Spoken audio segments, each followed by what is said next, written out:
Hermanos, feliz sábado tengan todos los que están aquí presentes y los que tienen la oportunidad de vernos a través de estos medios, lo que es el Facebook Live a través de la página del Fuerte Clamor.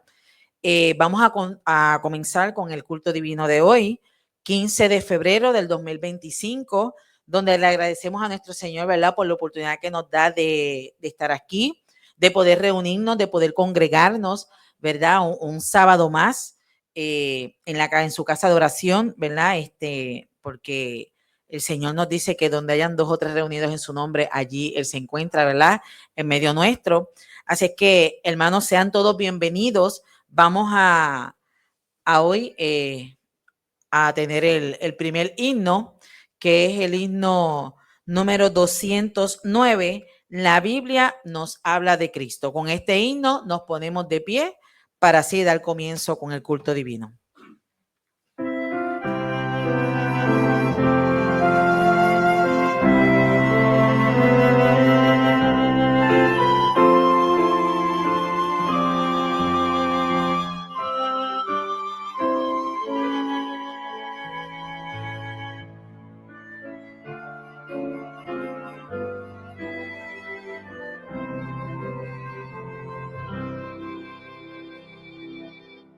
La Biblia nos habla de Cristo y de su muerte en la cruz. Su santa palabra ha dicho que pronto vuelve luz.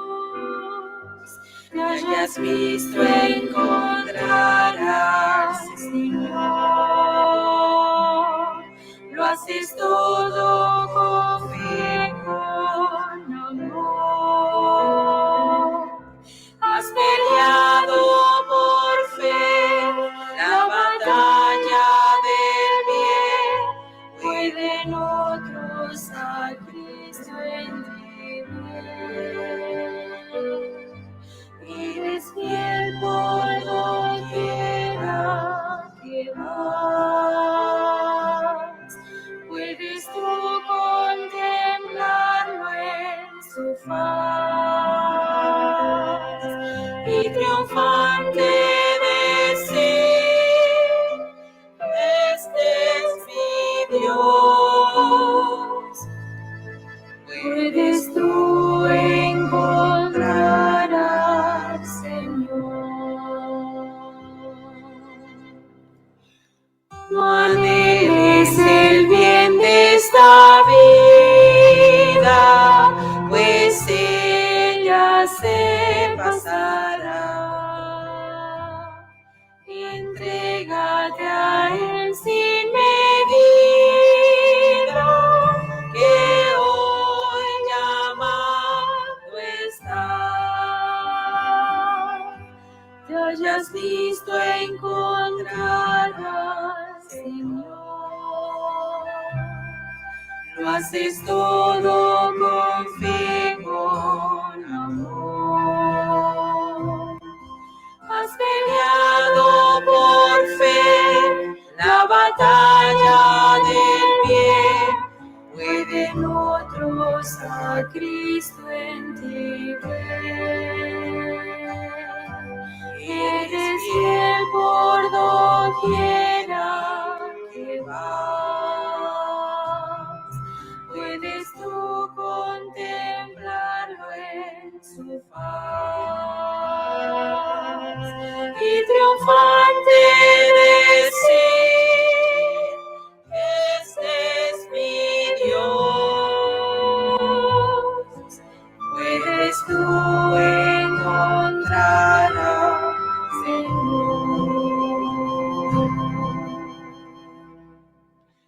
No dejes que pase más tiempo sin entregarte a Jesús.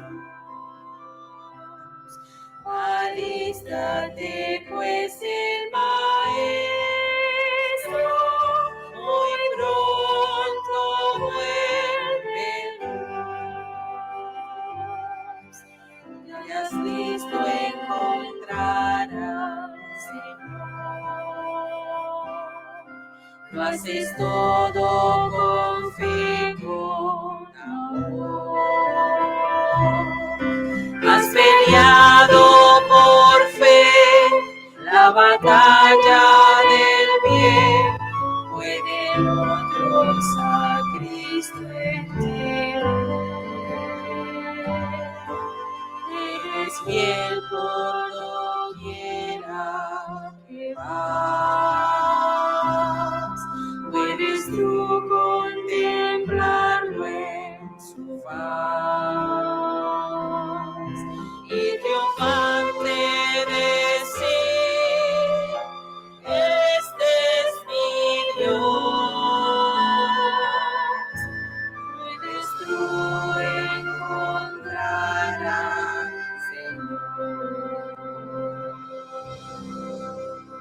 Amén. Gloria a Dios. Varias preguntas, ¿verdad?, que nos hace ese coro. Preciosa, la Biblia nos habla de Cristo. Gloria a Dios. Así es que, hermano, todo aquel que pueda ir de rodillas para tener la primera oración.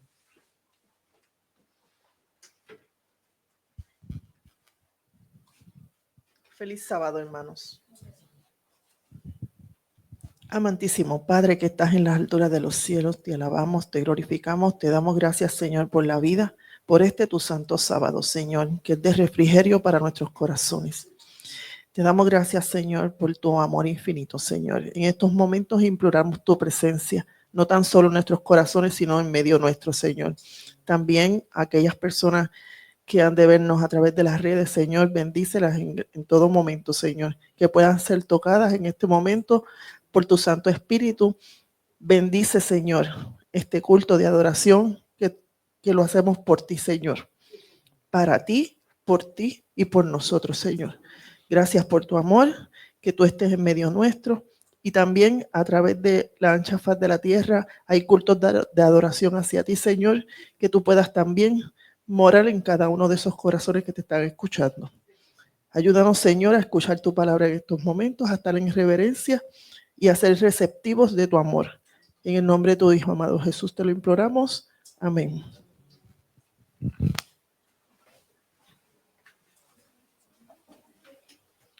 Amén, amén. Gloria a Dios. Gracias, Iron, por la oración. Ahora tendremos a nuestro hermano Emanuel Vallejos con el culto divino. Así es que, Emanuel, Dios te bendiga grandemente.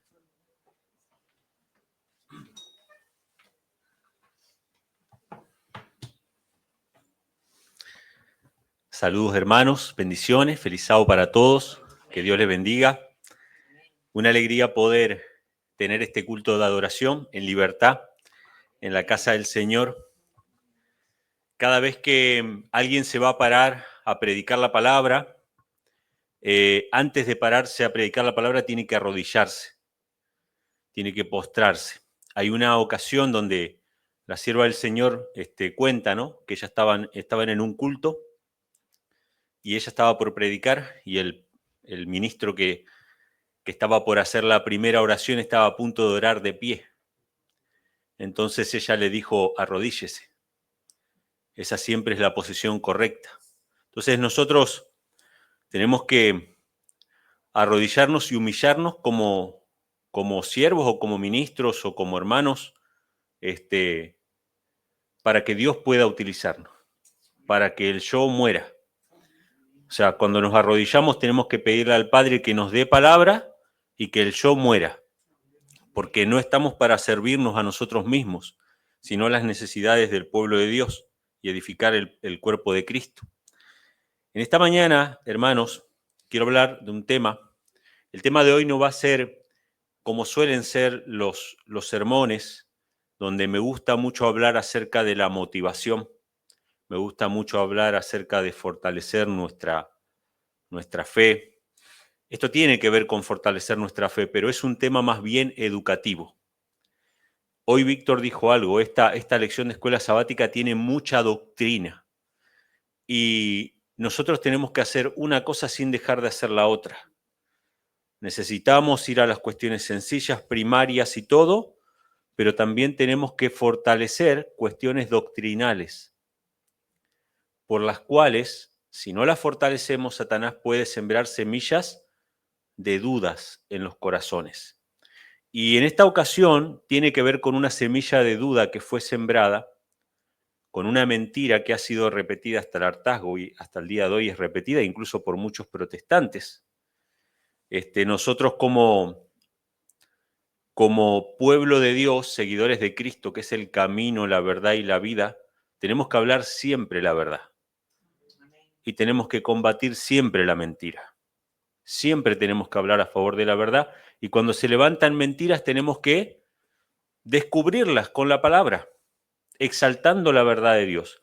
Y hay una mentira que ha sido repetida y que es repetida hasta el día de hoy, de que la Iglesia Católica fue la que compiló las Sagradas Escrituras. Y hoy vamos a hablar acerca del Nuevo Testamento y vamos a tener una especie de repaso educativo de algunas cuestiones del Nuevo Testamento y no del Antiguo, porque en realidad el Antiguo Testamento sabemos que existía cuando Cristo estaba en esta tierra. Ya en el siglo I, Cristo menciona el Antiguo Testamento. ¿Cómo menciona Cristo el Antiguo Testamento? Él habla acerca de la ley, los profetas y los salmos. Lo dice de esa manera. Esa expresión es una expresión que usan los judíos hasta el día de hoy. La ley, los profetas y los salmos. Para los judíos, la Biblia es el Tanaj. El Tanaj, o el Tanaj, según cómo se pronuncie, es básicamente un acrónico que es Torah, Neviim y Ketubim. Ley, profetas y salmos. O sea, los judíos hasta el día de hoy al Antiguo Testamento lo llaman como Jesús lo llamaba. Jesús decía que de él hablaba la ley, los profetas y los salmos. Hablaban acerca de él, ¿sí? Entonces, el canon del Antiguo Testamento no está en discusión. Pero lo que plantea la Iglesia Católica es que el Nuevo Testamento no vino a estar conformado o aceptado uniformemente como palabra de Dios recién hasta el siglo IV, cuando un papa compila todo el Nuevo Testamento y le da la Biblia, que en realidad sabemos que la Iglesia Católica lo que fue es quitarle la Biblia al pueblo. Eso es más o menos como decir, lo voy a poner en un ejemplo bien burdo, pero para que se entienda. Vamos a suponer que yo bajo, que esto pasó así, yo bajé del avión en Puerto Rico en septiembre del año 2021. Entonces me bajo del avión, miro estas hermosas tierras y digo, bueno, yo a este territorio lo voy a llamar Puerto Rico. Así que de ahora en más, este territorio es un país que se llama Puerto Rico. Y le vamos a poner el nombre de boricuas a los que viven acá. ¿Lo puedo hacer o no lo puedo hacer? O sea, lo puedo hacer. Lo puedo registrar con cámara y hasta que conste en actas. Y pasado 30, 50, 60 años va a estar en las actas firmado por testigos de que yo bauticé esta isla. Pero ustedes me van a mirar como diciendo, bueno, está bien, gracias por bautizar, pero nosotros nos llamamos así allá hace siglos, hace 500 años. Esto es algo parecido a lo que pasó con la Iglesia Católica. La Iglesia Católica agarró los libros que ya eran reconocidos como palabra de Dios y dijo, este es el Nuevo Testamento. ¿Sí? Exactamente lo mismo. Lo hizo, sí, lo hizo, pero ya los primeros cristianos creían en todo lo que nosotros hoy conocemos como el Nuevo Testamento como palabra de Dios. Ahora, una cosa es decirlo y otra cosa es probarlo.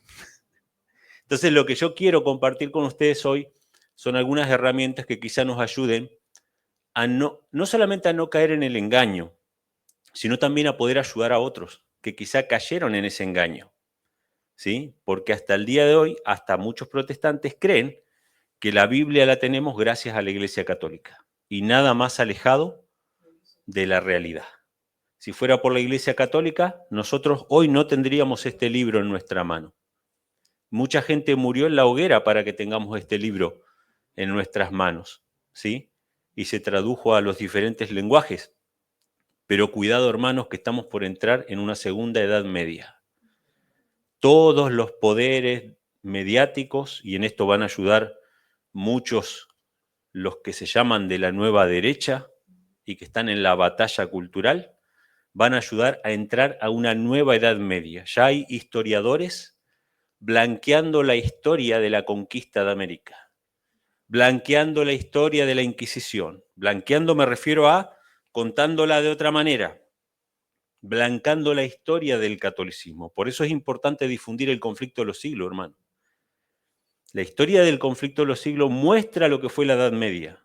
Vieron que está de moda ahora la Edad Media en las series de televisión, porque realmente fue una edad oscura, donde cualquier cosa podía pasar. Realmente había que sobrevivir en esa época. Pero si vamos al meollo de la cuestión, la Edad Media es la lucha contra la Biblia, la lucha contra la palabra de Dios, la lucha de la oscuridad contra la luz. Y nosotros tenemos que mostrar la verdadera historia porque se está reescribiendo, porque está profetizado que vamos a entrar en una nueva Edad Media, ¿sí? Donde la Iglesia y el Estado se van a volver a unir.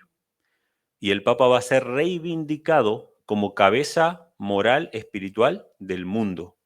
Si no es este, será el próximo, porque este está bastante enfermo, ¿sí? Entonces, tenemos que revisar la historia, tenemos que conocer nuestras Biblias para no ser engañados, ¿sí? Entonces, el título del tema de hoy, no sé si podríamos poner aquí para que se vean ya el título es Autoridad y Suficiencia del Nuevo Testamento, y vamos a hacer un repaso porque a veces no tenemos noción de lo que es el Nuevo Testamento. El himno que cantamos al principio se llama La Biblia nos habla de Cristo, y básicamente tanto el Antiguo como el Nuevo Testamento nos hablan de Cristo. Jesús le dijo a los fariseos, escudriñar las Escrituras, ellas son las que dan testimonio de mí. El Antiguo Testamento son profecías, el Nuevo Testamento el cumplimiento de esas profecías. Y ahí vemos a los evangelios mencionando constantemente para que se cumpliera lo que fue dicho por el profeta Isaías, para que se cumpliera lo que fue escrito así, así, así.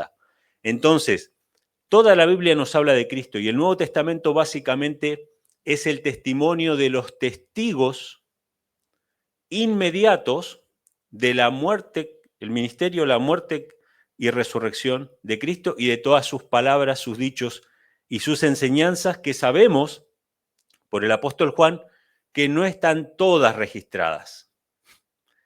O sea, lo esencial fue registrado, pero si tuviera que escribirse todo lo que hizo Cristo, ¿qué pasaría? No habría lugar en la tierra para contener los libros que se habrían de escribir. Pero el Nuevo Testamento básicamente es eso, es el testimonio acerca de la vida, la obra, la muerte y la resurrección de Cristo. Y yo quiero primeramente que repasemos, vamos a ir avanzando en las diapositivas, quiénes son los autores del Nuevo Testamento. Vamos a ir repasando uno por uno, porque yo quiero que ustedes vean ciertas características similares. Y vamos a ver cómo esas características se cumplen en la profecía que Cristo dio acerca de lo que iba a pasar con su palabra. El primer escritor bíblico es Mateo, que todos nosotros lo conocemos. Él era un recaudador de impuestos. Y fíjense, yo marqué la fecha de muerte aproximada. Esta es una característica importante de todos los escritores del Nuevo Testamento.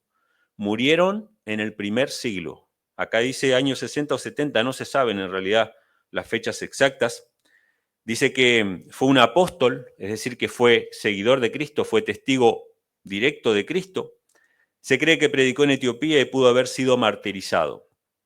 Hay muchas cosas que no se saben, que son tradiciones, hay diferentes opiniones, pero hay más o menos una idea de que todos fueron perseguidos. El siguiente autor del Nuevo Testamento es Marcos, ¿sí? Juan Marcos. También ustedes van a ver que murió dentro del primer siglo, ¿sí? Acá hay una salvedad muy interesante. Juan Marcos no fue un apóstol de Cristo, no fue de los 12 apóstoles. ¿Sí? De los apóstoles de Cristo, de los 12, solamente tenemos a 3 personas, que lo vamos a ver ahora. Pero Marcos no fue un apóstol de Cristo. Dice que fue discípulo de Pedro y de Pablo, o sea que estuvo acompañando a personas que sí estuvieron conviviendo con Cristo. Dice que se cree que murió en Alejandría posiblemente como un mártir, ¿sí? Todos estos detalles son interesantes y son importantes. Yo durante muchos años, siendo adventista del séptimo día, pensaba que Mateo, Marcos, Lucas y Juan eran de los 12 apóstoles. Y mucha gente que también cree eso. Entonces es importante revisar esto. Marcos no fue un apóstol de Cristo, pero sí estuvo con apóstoles de Cristo. ¿Con quién? Con Pedro y con Pablo. El otro escritor del Nuevo Testamento es Lucas. Fíjense la fecha de muerte. Nuevamente, año 84 aproximadamente. Él era médico, ¿sí? Él no fue un apóstol tampoco. Este es un testigo indirecto, pero estuvo con Pablo y con los demás apóstoles. O sea que él conoció a los que vieron la vida de Cristo. De hecho, cuando Lucas escribe el Evangelio y también escribe Hechos de los Apóstoles, él dice que indagó diligentemente la historia de Cristo, preguntándole a los que lo vieron con sus propios ojos. O sea que él no lo vio con sus propios ojos al ministerio de Cristo, simplemente él fue un escriba que redactó, al igual que Marcos, lo que otros vieron. Pero sigue siendo el testimonio de Lucas un testimonio directo de los que lo vieron. Dice que fue compañero de Pablo, es el único escritor gentil, o por lo menos se cree que era gentil, ¿sí? Del Nuevo Testamento, o sea, que no era judío, que era griego. Se cree que murió de vejez en Grecia. El siguiente autor, fíjense que ahora ustedes van a ver que no son muchos. Cuando miramos el Nuevo Testamento y vemos tantos libros, pensamos que son muchos, pero en realidad es un grupo muy reducido de personas, ¿sí? Que todas tienen las mismas características. El siguiente es Juan. Todos conocen quién es Juan, el discípulo amado, ¿sí? Era uno de los 12 apóstoles. Probablemente, si tuviéramos que decir, era el ser humano más cercano a Cristo de todos, porque fue el que más receptivo estuvo al amor de Cristo. Y por eso también le fueron reveladas las escenas finales, ¿sí? Del Apocalipsis. Entonces, fíjense, muere también, probablemente el último en morir, también dentro del primer siglo. Y fíjense lo que dice, era hermano de Santiago apóstol, o sea, había un Santiago que era un apóstol de Cristo, un Jacobo que era apóstol de Cristo, y el único que no murió como mártir, pero también fue perseguido. Ojo, el hecho de no morir como mártir no significa no ser perseguido. Él estuvo exiliado en una isla, ¿sí? En Patmos, y murió en Éfeso. Así que acá tenemos a Juan. El siguiente autor es el más prolífico, es el apóstol Pablo.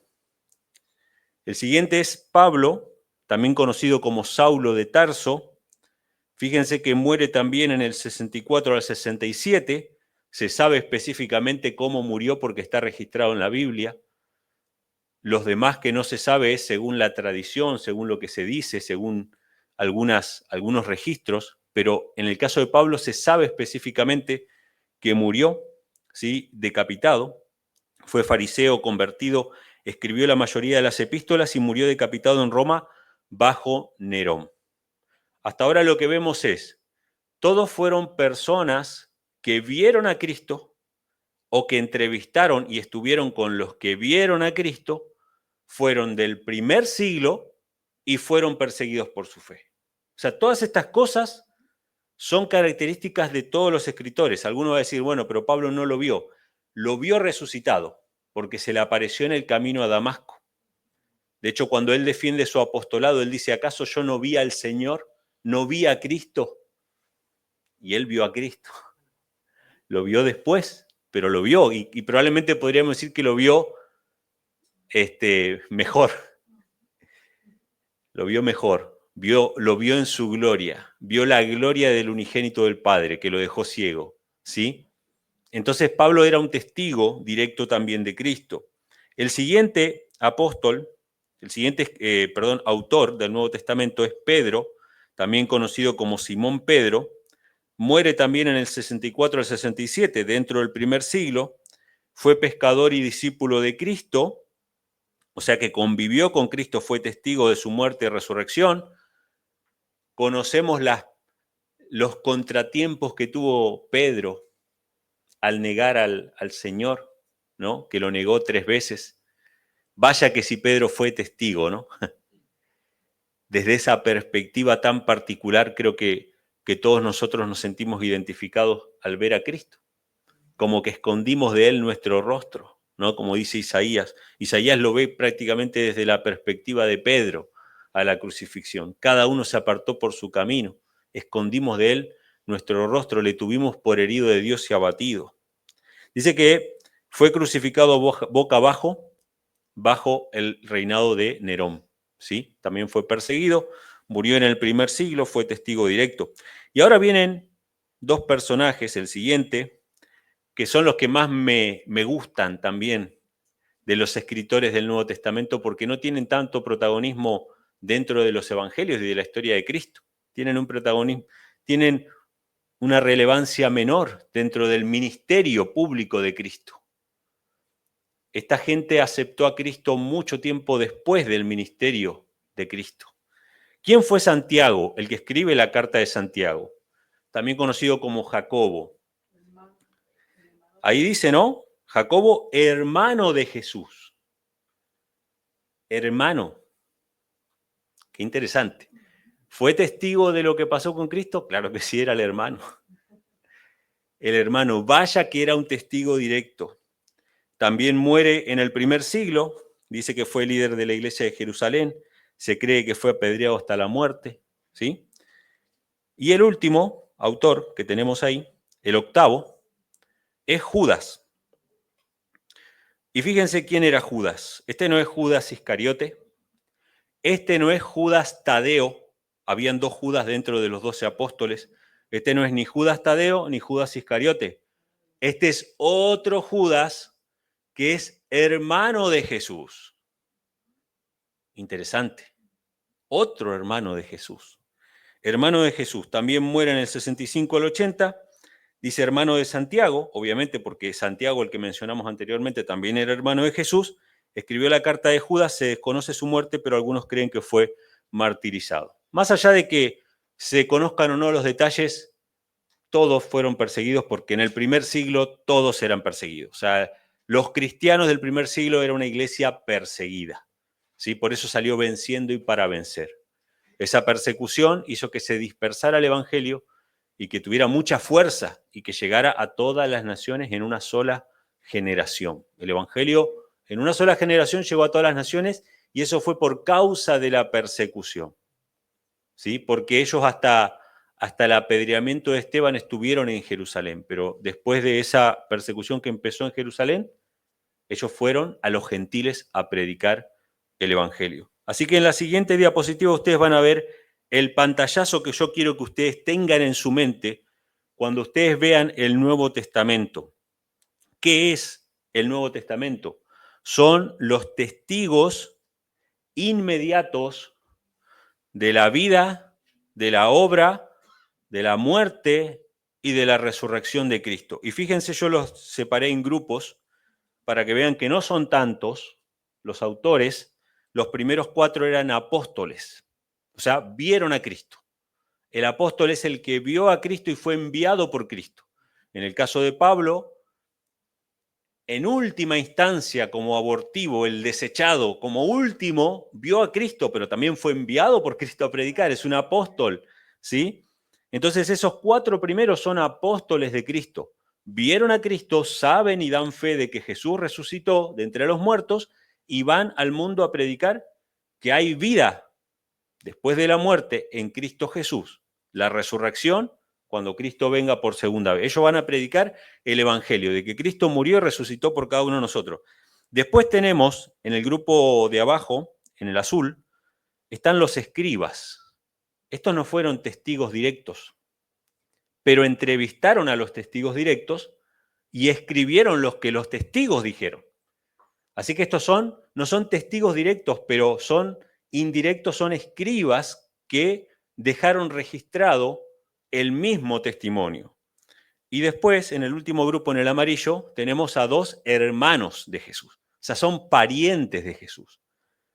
Vaya que si ellos eran testigos. O sea que básicamente el Nuevo Testamento es el testimonio de los testigos directos de la vida, muerte y resurrección de Cristo, registrado en el primer siglo bajo persecución. Nada más entra en el Nuevo Testamento. Pueden haber escritos posteriores de los llamados padres de la iglesia, que fueron discípulos o que fueron sucesores o lo que fuera, pero nada más entra en el Nuevo Testamento sino solamente el testimonio de estos testigos. Ahora, ellos estaban cumpliendo simplemente una profecía, en la siguiente vamos a verlo, estaban cumpliendo una profecía que Cristo había hecho. En Hechos capítulo 1, versículo 8 dice: pero recibiréis poder cuando haya venido sobre vosotros el Espíritu Santo y me seréis testigos a la vez en Jerusalén, en Judea, en Samaria y hasta lo último de la tierra. O sea, el Nuevo Testamento es el fruto de estas palabras de Cristo, de que Él iba a enviar testigos.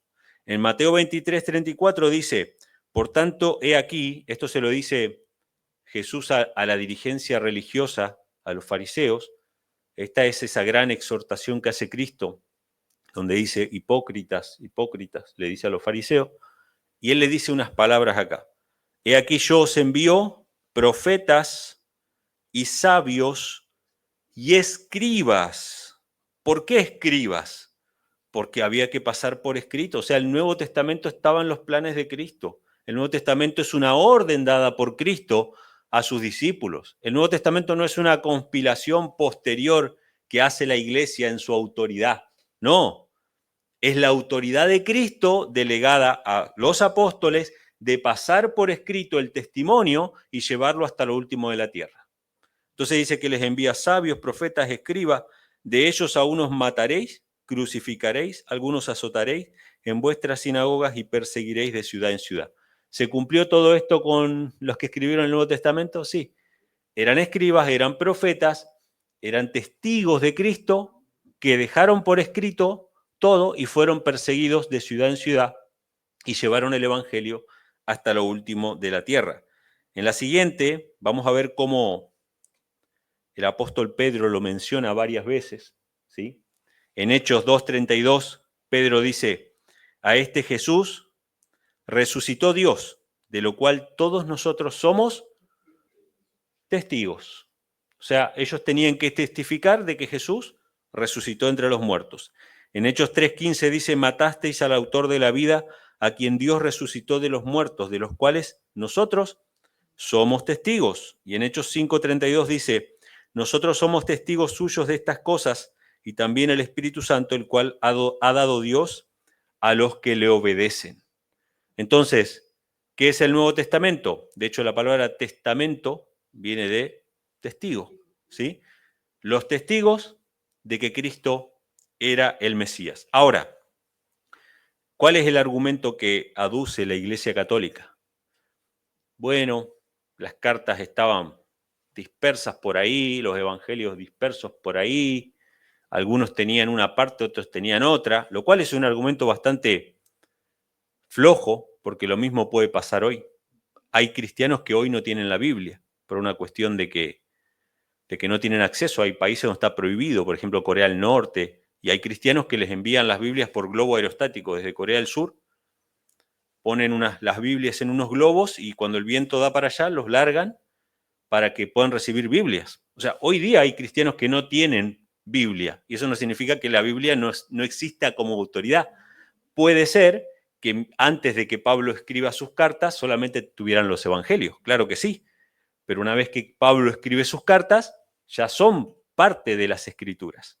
Y puede ser que no estuvieran todas cosidas en un solo libro, pero evidentemente, y esto es lo que quiero demostrar en esta mañana, y que ustedes puedan salir fortalecidos con respecto a la seguridad de la palabra, ellos reconocían todos estos libros del Nuevo Testamento ya en el primer siglo, no solamente como algo bueno, sino como palabra de Dios. Los reconocían como las Escrituras. Y vamos a ver algunos ejemplos ahora. Una prueba de los evangelios lo vamos a ver con lo que dice el apóstol Pablo en la siguiente, en 1 Corintios, capítulo 7, versículos 10 y 11. Esta es una carta de Pablo que vamos a ver que en el primer siglo ya Pablo reconocía los evangelios como palabra de Dios y como autoridad. Fíjense lo que dice Pablo en 1 Corintios 7, versículos 10 y 11. Dice, a los casados mando, no yo, sino el Señor, que la esposa no se separe de su marido, y si se separa, que se quede sin casar, o reconcíliese con su marido, y que el marido no abandone a su esposa. Tema complicado, el tema del divorcio, hasta el día de hoy, en la iglesia. ¿Sí? Una de las condiciones del mundo en la época del diluvio fue que se casaban y se daban en casamiento, o sea, se había desvirtuado el matrimonio, ¿sí? Y los fariseos también habían desvirtuado el matrimonio, le daban carta de divorcio por cualquier cosa, por cualquier motivo. Entonces acá el apóstol Pablo dice, yo les mando, dice, les mando no yo, sino el Señor, que no se separen, que no se divorcien. ¿Dónde leyó el apóstol Pablo que el Señor dijo tal cosa? Evidentemente lo tiene que haber leído en alguna parte. Vamos a leerlo. Esto está en la siguiente, dice Mateo 5. Está en Mateo, en Marcos y Lucas, en todos los evangelios prácticamente. Fíjense cómo el Señor habló de esto, Jesús lo dijo, Pablo lo sabía porque ya los evangelios eran reconocidos como palabra de Dios y como el testimonio de Cristo. Dice Mateo 5, 31 al 32, pero yo os digo que cualquiera que repudia a su esposa, salvo por causa de fornicación, hace que ella adultere, y el que se casa con la divorciada comete adulterio. Marcos 10, 11 y 12. Él les dijo, cualquiera que se divorcia de su esposa y se casa con otra, comete adulterio contra ella. Y si la mujer se divorcia de su marido y se casa con otro, comete adulterio. Lucas 16, 18. Cualquiera que repudia a su esposa y se casa con otra, comete adulterio, y el que se casa con la repudiada del marido, comete adulterio. Cuando el apóstol Pablo dice, el Señor dijo que no hay que separarse, estaba citando lo que ya era palabra de Dios en el primer siglo, ¿sí? Que eran los evangelios, porque ahí estaban registradas las palabras del Señor. Vamos al siguiente. Este es otro ejemplo que vamos a dar del apóstol Pablo validando los evangelios. 1 Corintios 9, 14. Este es uno de los que más me gusta. Presten atención a estas palabras. 1 Corintios 9, 14 dice, así también ordenó el Señor que los que predican el evangelio vivan del evangelio. Para decir esto, Pablo tiene que estar basado en las palabras del Señor. Y sabemos que el Señor habló acerca de esto. Pero el que más me gusta es 1 Timoteo 5, 18. Fíjense cómo dice. Porque la Escritura dice. ¿Cómo dice Pablo? Acá ya no dice el Señor, dice la Escritura dice, no pondrás bozal al buey que trilla. Eso está en el Antiguo Testamento. Pero dice, y también digno es el obrero de su jornal. Pablo dice que la Escritura dice que el obrero es digno de su jornal. Si ustedes buscan en el Antiguo Testamento no van a encontrar ni un texto que dice que el obrero es digno de su jornal. ¿Saben quién lo dijo eso? Jesús. ¿Dónde estaba registrado? En el Evangelio de Lucas. Pablo llama, lo voy a poner en otras palabras, Pablo llama al libro de Lucas la Escritura. En el primer siglo era reconocido el Evangelio de Lucas, un testigo indirecto, como la palabra de Dios, como la Escritura. Vamos a corroborarlo en la siguiente. Lucas 10, 17 dice, cuando Jesús manda a los discípulos a predicar, posad en aquella misma casa, comiendo y bebiendo lo que os dieren, porque el obrero es digno de su salario. Fíjense, es la misma palabra que cita el apóstol Pablo de la Escritura. El Evangelio de Lucas era la Escritura en el primer siglo. Dice, Mateo 10 también lo menciona, pero no dice el obrero es digno de su salario. Sabemos que no remitió a Mateo, remitió a Lucas, porque dice, no os proveáis oro ni plata ni cobre en vuestras bolsas, ni alforja para el camino, ni dos túnicas, ni calzado, ni bordón, porque el obrero digno es de su alimento. Pablo no citó a Mateo, Pablo citó a Lucas, porque alguien podría decir, no, pero Lucas no fue testigo, pero Lucas entrevistó a los testigos, ¿sí? El libro de Lucas era la escritura en la época de Pablo, hermano. ¿Sí? Vamos a otra prueba del apóstol Pablo también acerca de los evangelios. Hechos 20, versículo 35, dice el apóstol Pablo: en todo os he enseñado que trabajando así es necesario sobrellevar a los débiles y recordar las palabras del Señor Jesús que dijo: más bienaventurado es dar que recibir. Este es uno de los más interesantes. Según Pablo, Jesús dijo, y todos tenemos que recordarlo, porque dice, recuerden las palabras que él dijo. ¿Cómo van a recordar las palabras que él dijo si no estuvieran registrados? Evidentemente Pablo está hablando de algo que todos tenían acceso, pero saben que si ustedes buscan literalmente esa frase no la van a encontrar. Más bienaventurado es dar que recibir. Pero Pablo tenía una cualidad que él parafraseaba mucho lo que decía la Escritura. Por ejemplo, no lo vamos a buscar ahora, pero creo que es 1 Corintios 10, donde Pablo cita el libro de Deuteronomio, que lo leímos la semana pasada, creo, donde Deuteronomio dice: ¿quién cruzará el mar y me traerá la ley para que yo la guarde? ¿Quién subirá al cielo y bajará la ley? No digas en tu corazón eso. Y Pablo, cuando cita ese pasaje, no dice eso, lo cita diferente, aplicando una interpretación. Dice: no digas en tu corazón quién bajará al sepulcro para resucitar a Cristo. Él lo parafrasea, pero sabemos que está citando esa escritura. En este caso pasa lo mismo. Él está citando una palabra de Cristo que todos conocían porque estaba registrada en los evangelios. Y lo vamos a ver, que está en Lucas, capítulo 14, versículos del 12 al 14, que dice así: dijo también al que había convidado: mas cuando hagas banquete, llama a los pobres, los mancos, los cojos y a los ciegos, y serás bienaventurado. ¿Qué dijo Pablo? Más bienaventurado es dar que recibir, porque ellos no te pueden recompensar. Serás bienaventurado si les das a los que no te pueden devolver. Más bienaventurado es dar que recibir, pues tú serás recompensado en la resurrección de los justos. O sea, Pablo está citando las palabras de Lucas. Y todos sabían que Jesús había dicho eso porque estaba ya circulando la palabra del Señor. Mateo 10, versículo 8 también habla acerca de eso: sanad enfermos, limpiad leprosos, resucitad muertos, echad fuera demonios, de gracia recibiste, dad de gracia. ¿Sí? Entonces, vemos en estos textos que Pablo valida que los evangelios ya eran palabra de Dios en el primer siglo. Y alguien podría cuestionar la autoridad de Pablo. Y decir, bueno, pero yo cómo sé que Pablo, lo que Pablo escribió, era palabra de Dios. Vamos a verlo. ¿Quién valida a Pablo? El apóstol Pedro, ¿sí? Segunda de Pedro, capítulo 3, versículos 15 al 16, dice: este es Pedro, un discípulo, un apóstol reconocido de Cristo, ¿sí? Que nadie dudaría de que Cristo lo mandó. Todos conocemos la historia de Pedro, que Cristo le dijo: apacienta mis corderos, o sea que le mandó que apacentara la grey.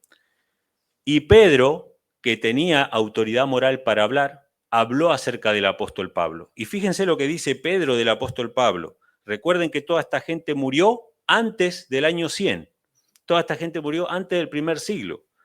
Segunda de Pedro 3, 15 al 16 dice: considerad la paciencia de nuestro Señor por salvación, como también nuestro amado hermano Pablo, según la sabiduría que le ha sido dada, os ha escrito como también en todas sus epístolas. ¿En cuántas? En algunas son inspiradas y otras no. En todas sus epístolas.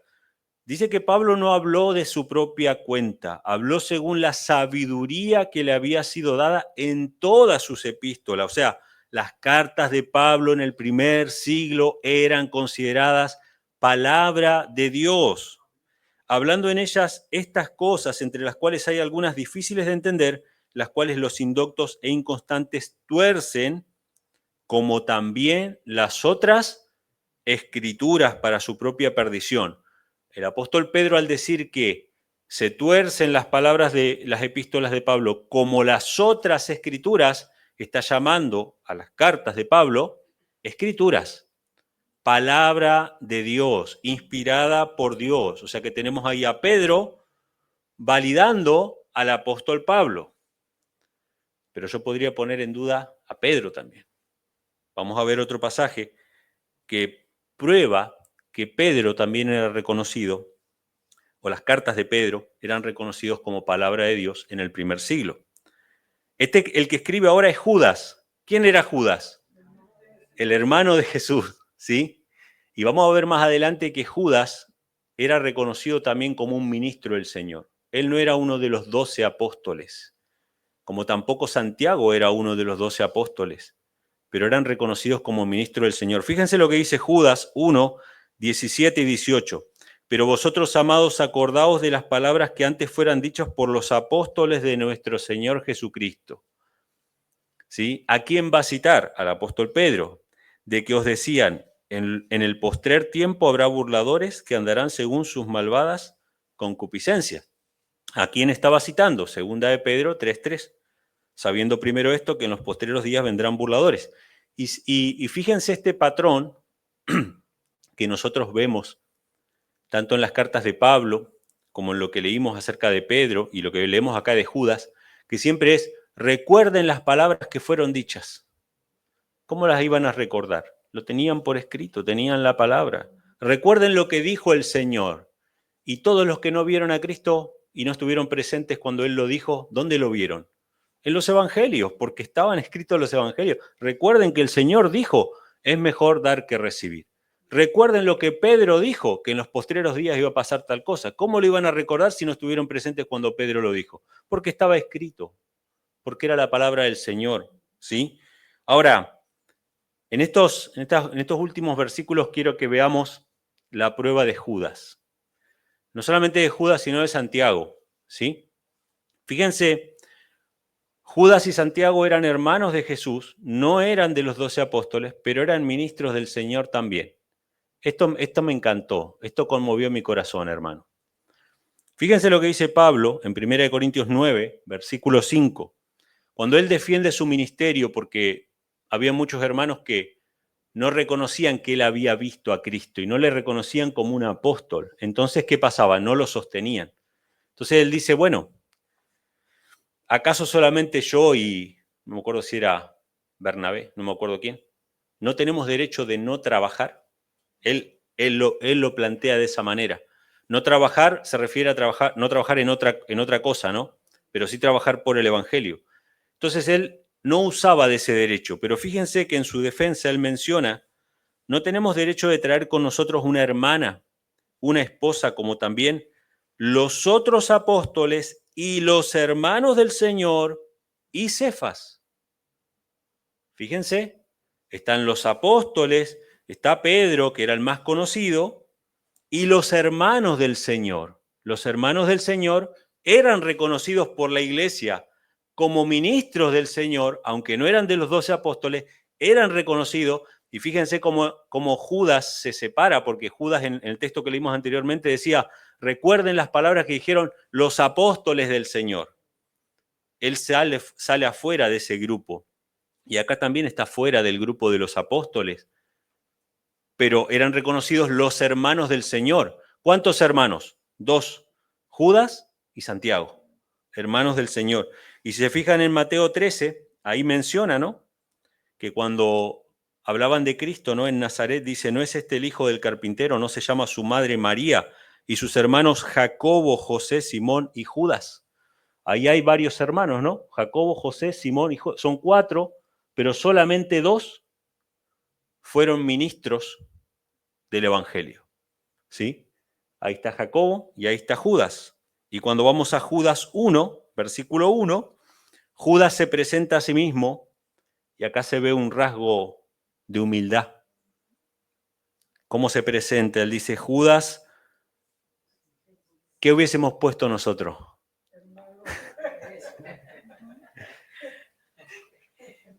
Ojo que yo soy el hermano, pero Judas se humilla. Judas se humilla. Judas, siervo de Jesucristo y hermano de Jacobo. Todos sabían que él era el hermano de Jesucristo, pero él no lo usó como una autoridad. ¿Cuánto falta a los ministros del Evangelio esto hoy en día? ¿Cuántos ministros se presentan antes de decir feliz sábado, fulano, licenciado, esto, 20 cosas? Porque se necesita una autoridad. No se confía en esta suficiente autoridad, entonces se busca otra autoridad. Pero Judas se humilló y dijo que simplemente era hermano de Jacobo. Y lo que más me conmueve es el versículo de Juan 7:5. ¿Qué pasaba durante el ministerio de Cristo con Jacobo y con Judas? ¿Creían en Cristo? No creían en él. Ni aun sus hermanos, dice, creían en él. Evidentemente fueron conmovidos, fueron tocados sus corazones. Posteriormente, dos de sus hermanos aceptaron al Señor y eran reconocidos como ministros del Señor. El apóstol Pablo los menciona junto con los 12 apóstoles como ministros del Señor y ellos escriben esas cartas. Entonces vemos que el Nuevo Testamento se valida a sí mismo. Pablo valida a los evangelios, ¿sí? Pedro valida a Pablo, Judas valida a Pedro, el apóstol Pablo valida a Judas y al otro hermano. O sea, todos los autores, vamos a pasar a la siguiente, todos los autores del Nuevo Testamento no son ni más ni menos que los testigos directos de la muerte y resurrección de Cristo que podían dar fe de que todas esas cosas eran ciertísimas y daban testimonio no solamente con la palabra, no solamente con la escritura, sino que daban testimonio con su propia vida. No le debemos a nadie, a ninguna institución religiosa, mucho menos a la Iglesia Católica, el tener el Nuevo Testamento. Se lo debemos a Dios y a su providencia que cumplió sus designios de enviar testigos, escribas, sabios, profetas. ¿Quiénes eran profetas de esos que mencionamos? Juan era un profeta. El apóstol Pablo probablemente también era un profeta porque él fue llevado al tercer cielo en visiones, ¿sí? Entonces, eso es el Nuevo Testamento. ¿Cuál es el testimonio? Vamos a pasar a la siguiente. ¿Cuál es el testimonio que dieron? Mateo capítulo 24, versículo 14. Será predicado este evangelio del reino en todo el mundo para testimonio a todas las naciones y entonces vendrá el fin. El testimonio que tenía que ser predicado era el evangelio y Jesús confiaba en que sus palabras, como dice Mateo 24:35, el cielo y la tierra pasarán, mas mis palabras no pasarán. Hermanos, ustedes saben que hubo un tiempo en que la palabra de Dios se transmitía de manera tradicional de generación en generación. ¿Cuándo fue ese tiempo? ¿Alguno se anima a arriesgar en que se podía transmitir? ¿Cómo? Antes del diluvio y un poquito después también.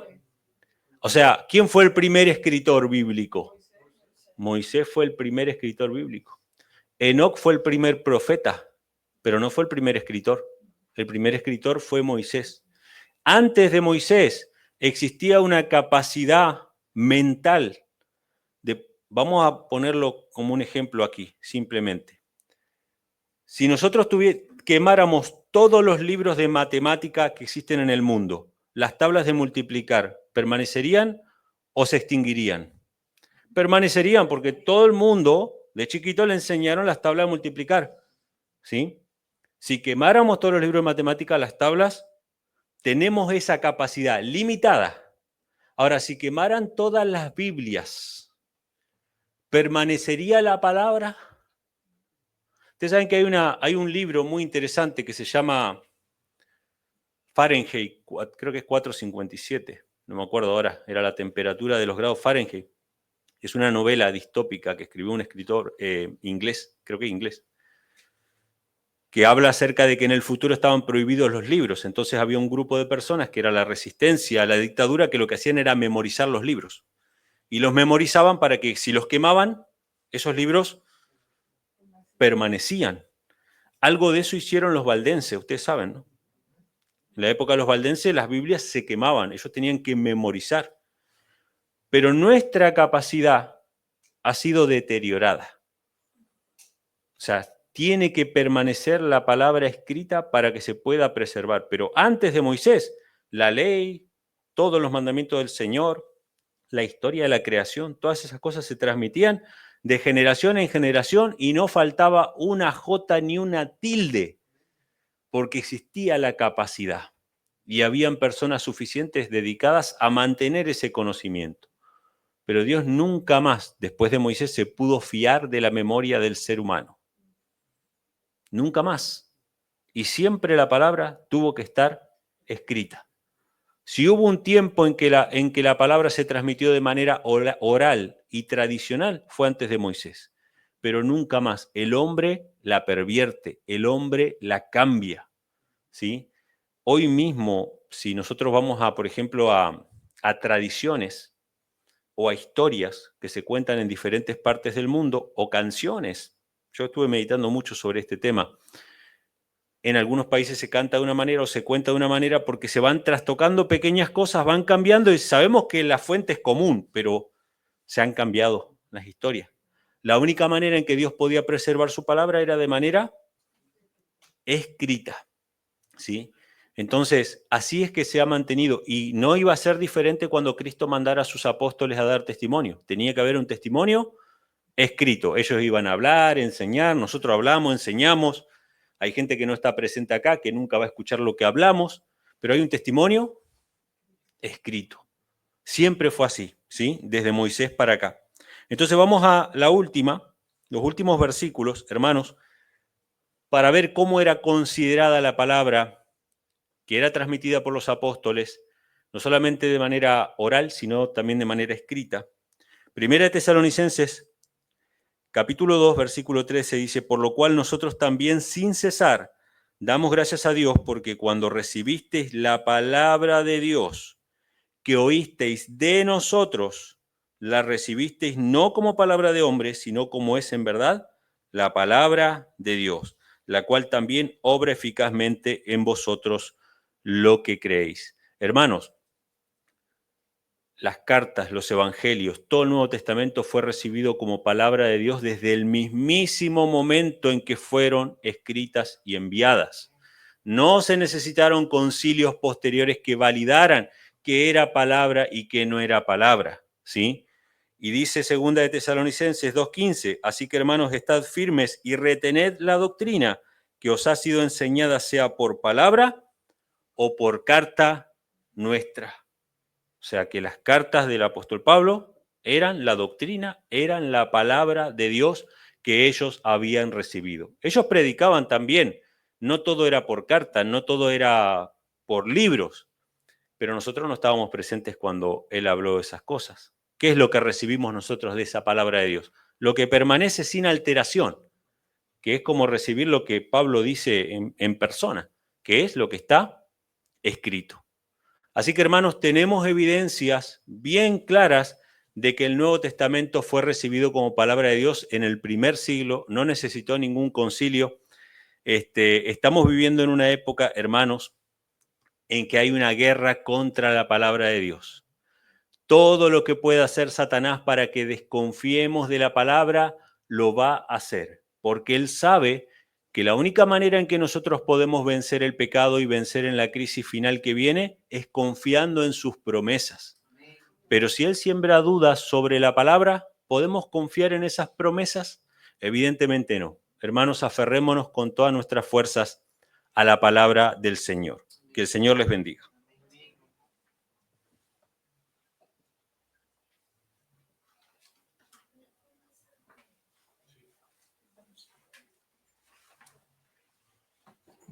Saludo a todos los hermanos que están aquí presentes, a los que nos ven por la pantalla. Dios les bendiga. Seguiremos alabando al Señor con el himno 208, Santa Biblia, puestos en pie.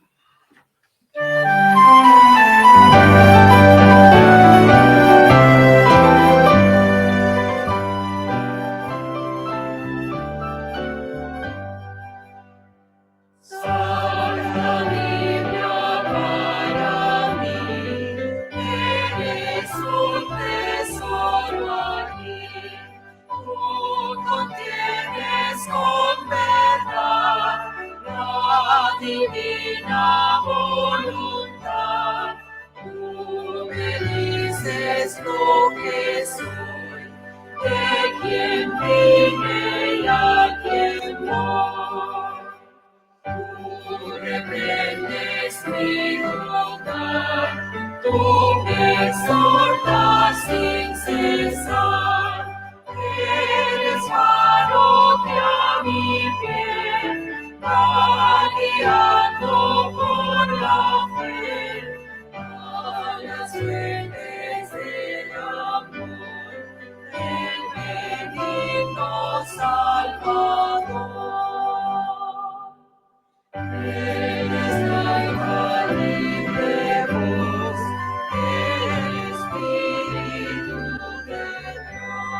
de la muerte y el pecado.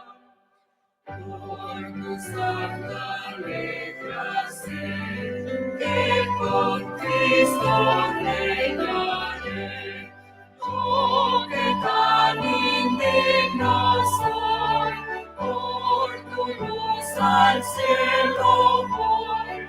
Santa Biblia para mí, eres un tesoro aquí. Amén. Gloria a Dios. Ahora tendremos a nuestra hermana Ivette con la oración.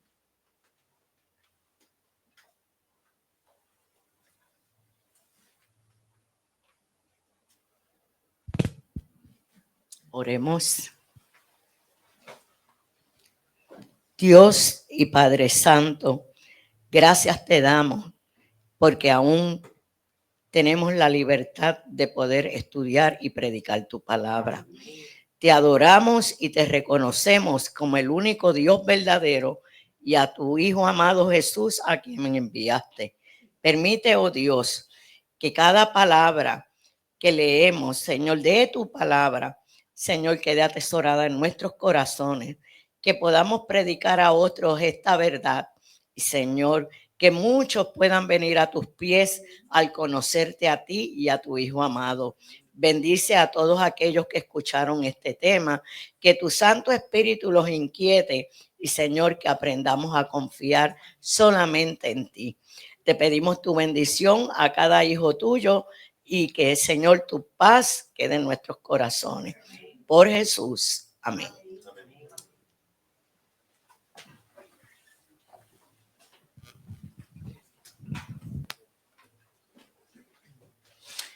Amén, amén. Gloria a Dios. Gracias, Lizzy. Gracias, Ivette, por dirigirnos en oración.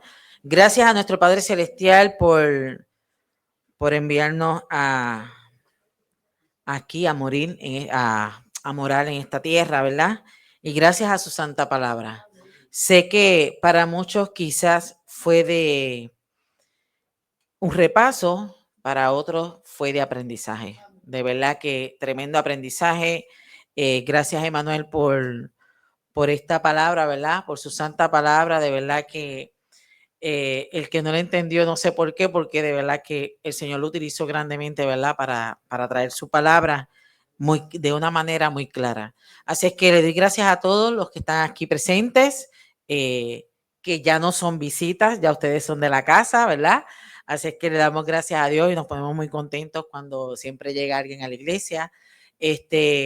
También a todos los que están allá desde las pantallas, ¿verdad? Desde el Facebook Live. Sabemos que hay personas nuevas. Un fuerte abrazo, que tengan un feliz sábado. Y le damos las gracias también por la tecnología, porque siempre a los hermanos, yo estoy bien contenta porque siempre a los hermanos, cuando Emanuel presentaba algo acá en la iglesia, no lo podían ver, ¿verdad? Porque no teníamos esos medios, pero ya ahora sí los tenemos, así es que siempre le damos las gracias a la hermana Victoria Perlaza, que ya era la que compartía, ¿verdad? Los mensajes, los versículos, cada vez que Emanuel los decía, pero ya los tenemos presentes en la pantalla, así es que le damos gracias a Dios por eso, porque sabemos que los hermanos allá están bien contentos, porque ahora sí pueden disfrutar de lo que Emanuel está presentando acá. Sabemos que de manera en vivo Emanuel no lo hacía, pero sí cuando él, ¿verdad? Él presentaba en su canal el programa, pues ahí ya estaban lo que él estaba presentando. Así es que gracias, Emanuel, por todo el esfuerzo. Gracias a todos por estar acá presentes. Y no nos vamos sin antes hacer la invitación a lo que es estudiar la escuela sabática a través del hermano Emanuel Vallejos en su página del conflicto final, la escuela sabática de los pioneros, la lección número 7, hermanos, no se la pierdan. Como siempre les digo, si todavía no han contestado esas preguntas, háganlo en este momento, utilícenlo, ¿verdad?, para estudiar lo que es la palabra de Dios. Está muy, muy interesante, así que están todos invitados desde las 5 de la tarde, hora de Puerto Rico, en el canal de nuestro hermano Emanuel, el conflicto final. Así que tengan un feliz sábado, un buen provecho para todos y adiós.